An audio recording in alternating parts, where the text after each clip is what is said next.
¿Cómo se siente una borderline? Poema. Confusa, contrariada, expectante, se encuentra la flor que marchitó hace años.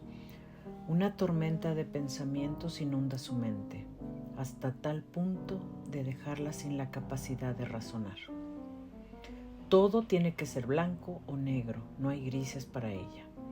Impaciente, con algo de ira hacia ella misma, se calla. Su llanto interior es tan fuerte que no la deja ver más allá. Soluciones, sí, pero ¿cuál es el problema? Indaga, hace una introspección de lo que es, de por qué ha venido a la tierra, cuál es su función. No está de acuerdo con nada, no se conforma, le cuesta disfrutar de las cosas. Por ello opta por el camino fácil, la autodestrucción. Aniquiladora de ideas y personas, manipuladora experta. Llora en silencio porque no se encuentra. Procura conocerse a sí misma y no lo logra. No se permite unos segundos para saber lo que le gusta, lo que no le gusta, las cosas que debería hacer. ¿Cómo odia esa palabra, el deber? Debería hacer esto o lo otro. No es capaz de tomar decisiones de forma autónoma. Vive en una realidad paralela que no la deja ver el mundo tal cual es. En esta realidad se encuentra a gusto, confortable, pero sabe que tiene que salir de esa zona de confort, afrontar lo que la vida le depara. Sigue llorando, callada, no habla. Se siente triste, sola, cansada. Ha tirado la espada al suelo. Sus ojos no le dejan ver más. Cada vez está más débil. Le cuesta horrores pedir ayuda, pero seguramente es de las personas que más la necesiten. Sus emociones se mueven entre picos de montañas. Es caótica, desordenada, una borderline. No tiene ni idea de las frases que se crea en su trastornada cabeza. No es consecuente con sus actos. Exige y se vuelve aún más anárquica. No permite entrar a la razón en su cerebro. Distorsiona, observa su entorno con la mirada vacía, llena de frustración e impotencia. Idealiza, como le gusta idealizar. Se hace preguntas, miles de preguntas acerca de todo, acerca de la existencia, de su papel en este mundo. ¿Por qué estamos aquí? ¿Cuál es nuestra función? ¿Qué esperan los demás que haga? ¿Qué espero yo? Preguntas sin respuestas que le crean aún más malogro. La soledad se apodera de ella, se siente incomprendida por todo lo que le rodea. Las preguntas siguen sin respuestas. Se repite una y otra vez si algún día saldrá de esta. Mientras tanto, ahí sigue, sobreviviendo, mirando a través de la ventana y escuchando el canto de los pájaros y viendo cómo la brisa acaricia los arbustos a la vez que el desamparo la invade. Este es un poema de Victoria Arranz que describe de manera muy prolífica a una paciente con trastorno limítrofe de la personalidad. Esto es Psicológicamente. Yo soy Ileana Treviño.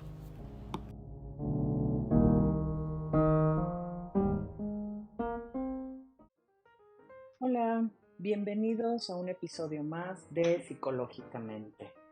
El día de hoy continuamos con el tema del trastorno limítrofe de la personalidad y vamos a abordar el punto del diagnóstico y todos los instrumentos de evaluación, diagnósticos diferenciales de este trastorno de la personalidad. En general, los trastornos de la personalidad probablemente están entre los trastornos mentales más complejos de evaluar. El diagnóstico requiere del clínico la detección de un conjunto de rasgos, síntomas y conductas considerablemente más amplio y heterogéneo que para cualquier otro trastorno. Exige además la valoración adicional de la duración de sus criterios diagnósticos, de su inflexibilidad e invasividad, de su independencia de estados psicopatológicos del eje 1 y del grado en que producen malestar emocional y deterioro funcional en distintos ámbitos de la vida. A esto se añade que los pacientes con trastornos de la personalidad no siempre son buenos informadores de sus propias peculiaridades. En nuestro medio se utilizan para el diagnóstico de los trastornos mentales tanto la Clasificación Estadística Internacional de Enfermedades y otros problemas de salud, el CIE en su versión 10, así como el Manual Diagnóstico y Estadístico de los Trastornos Mentales, o sea, el DSM, que ya vamos en la edición número 5. ¿Sí? En términos generales,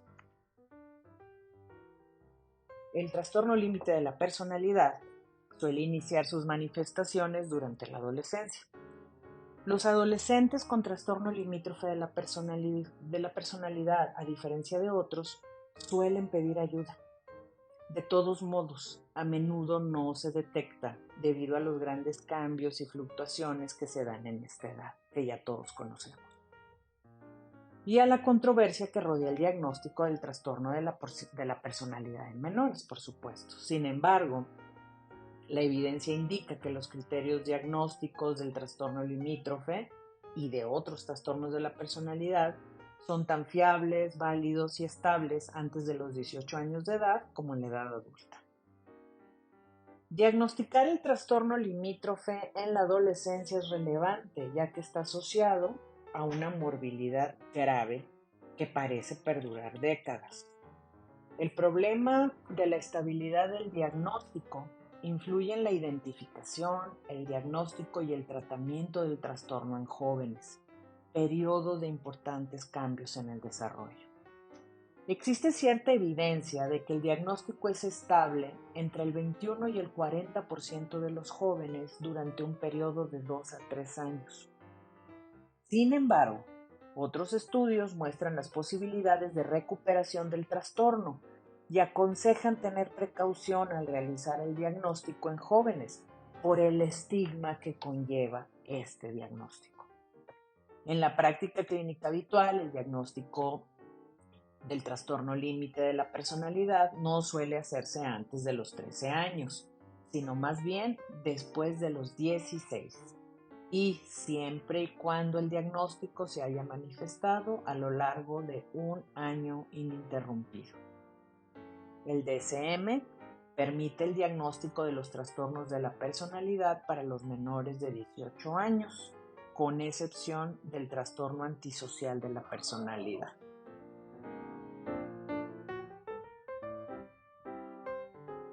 Aunado a todo lo anterior que ya hemos mencionado, también hay que tomar en cuenta que la complejidad del diagnóstico hace aconsejable el uso de instrumentos estandarizados que complementen la evaluación clínica.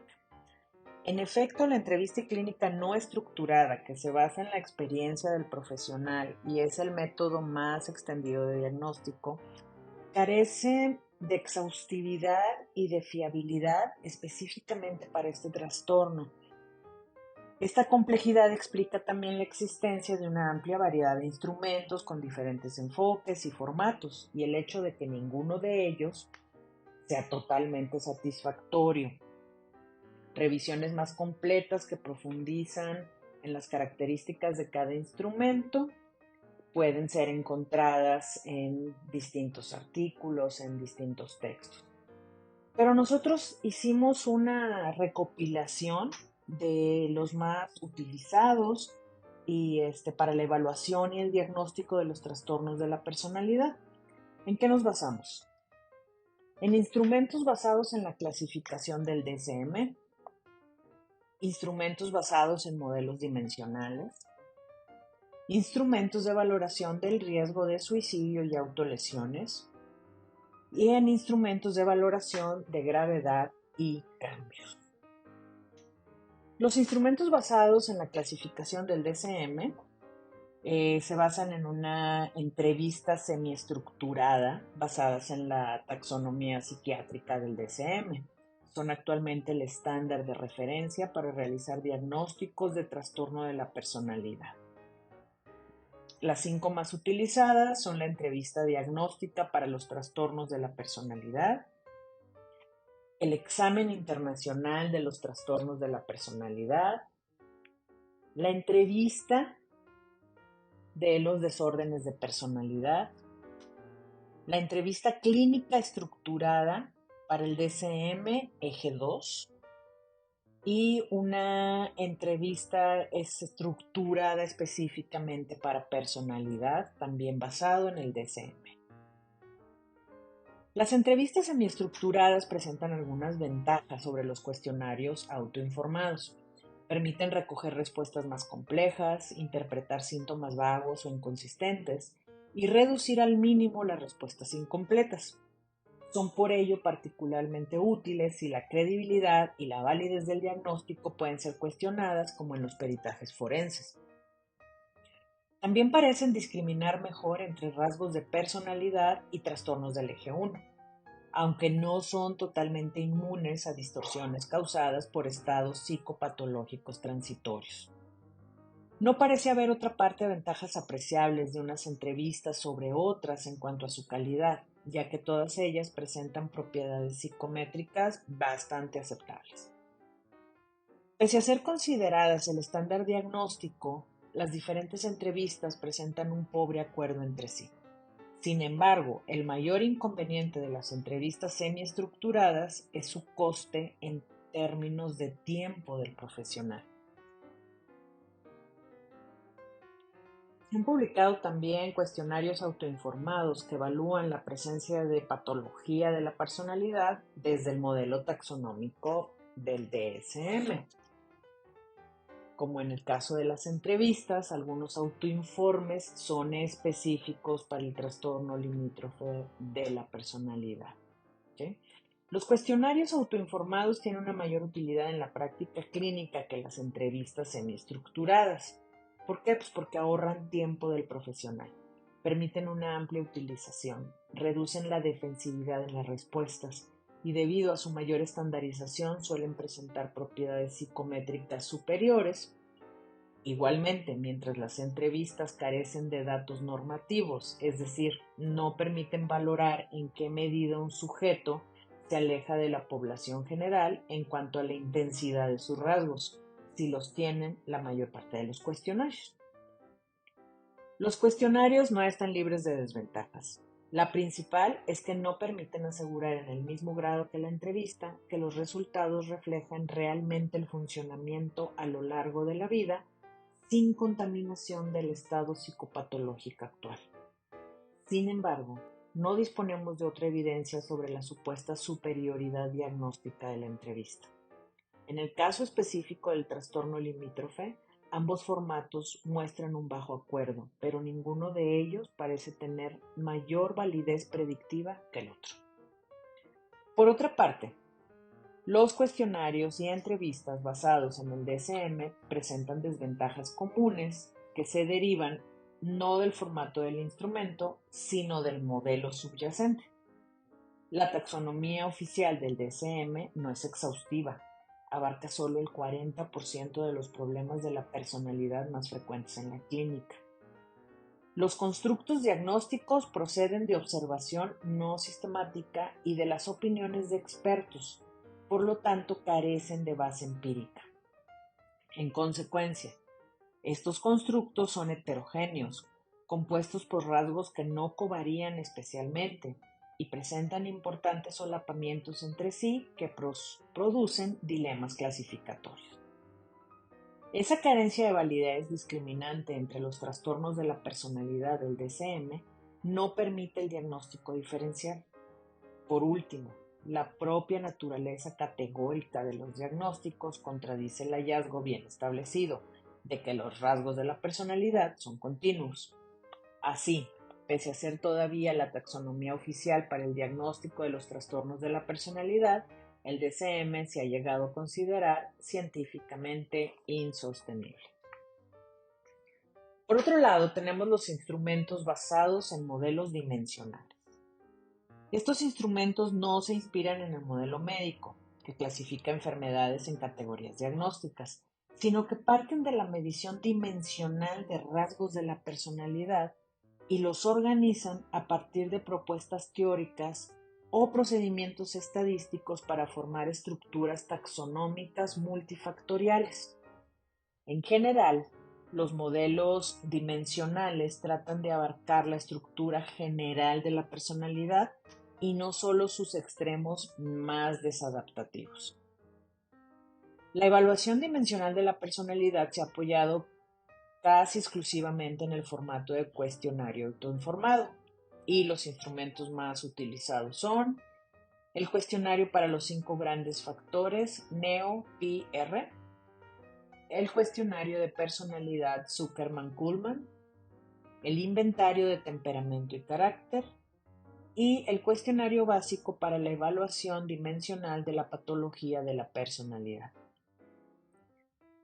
Aunque con orígenes muy diversos, estos instrumentos muestran mayor congruencia entre sí y de hecho coinciden en medir un número limitado de dimensiones básicas de la personalidad que parecen ser universales: neuroticismo o emocionalidad negativa, extraversión o emocionalidad positiva, afiliación frente a dureza y responsabilidad versus control.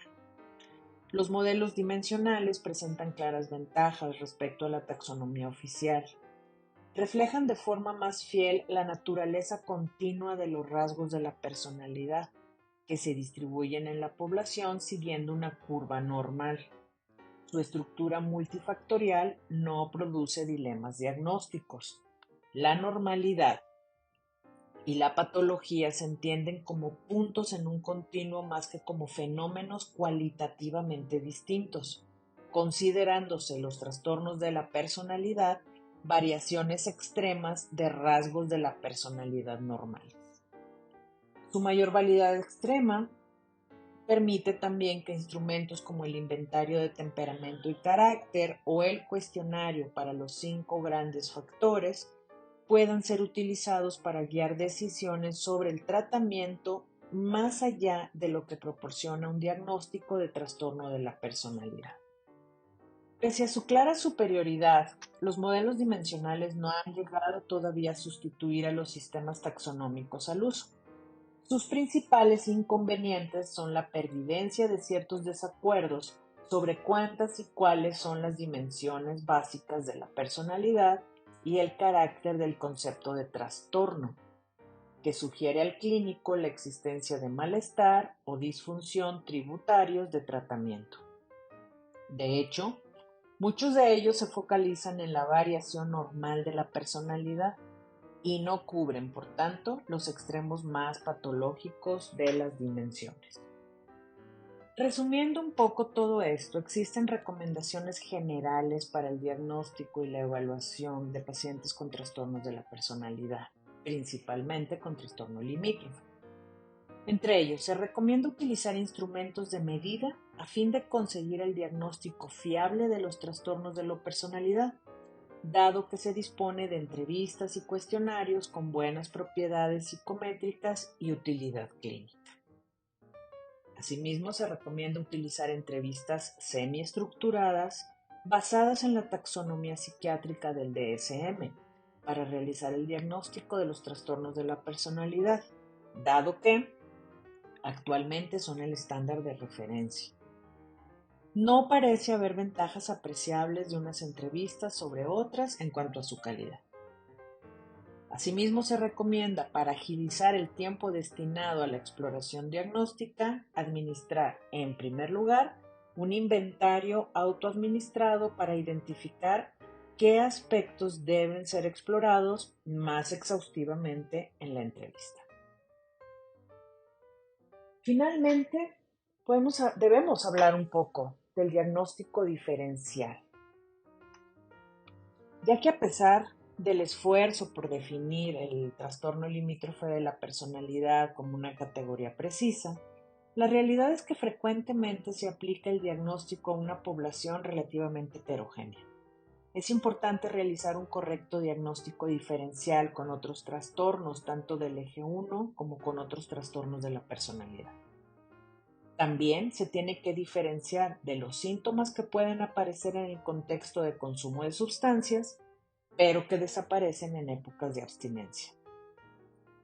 Algunas características del trastorno limítrofe de la personalidad coinciden con las de trastornos del estado de ánimo, Síntomas como la inestabilidad afectiva y la impulsividad pueden estar presentes en el trastorno limítrofe y en el trastorno bipolar de tipo 2, aunque en el trastorno límite las variaciones en el estado de ánimo están muy influenciadas por incidencias en las relaciones interpersonales y la duración del estado de ánimo es menor que en el trastorno bipolar.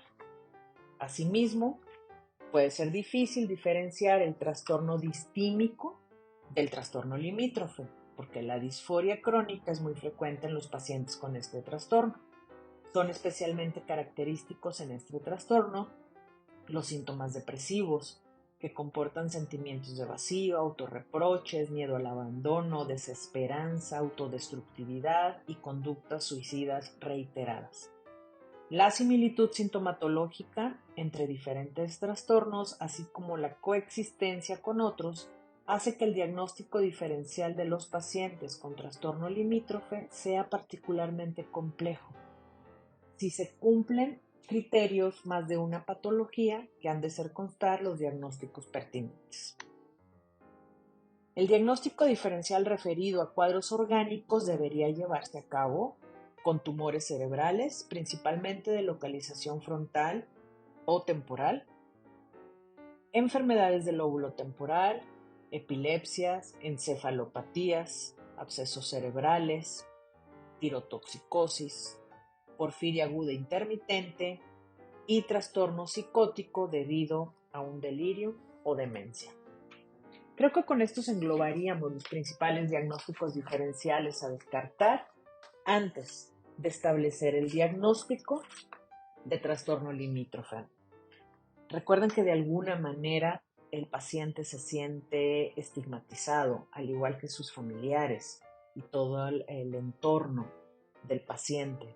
Entonces, el diagnóstico debe ser sistemático, debe ser muy estricto y cubriendo todos los flancos posibles. Muy bien, espero que esta breve revisión les haya sido de utilidad para el diagnóstico del trastorno limítrofe de personalidad. Les doy las gracias por su atención. Mi nombre es Ileana Treviño. Esto es Psicológicamente.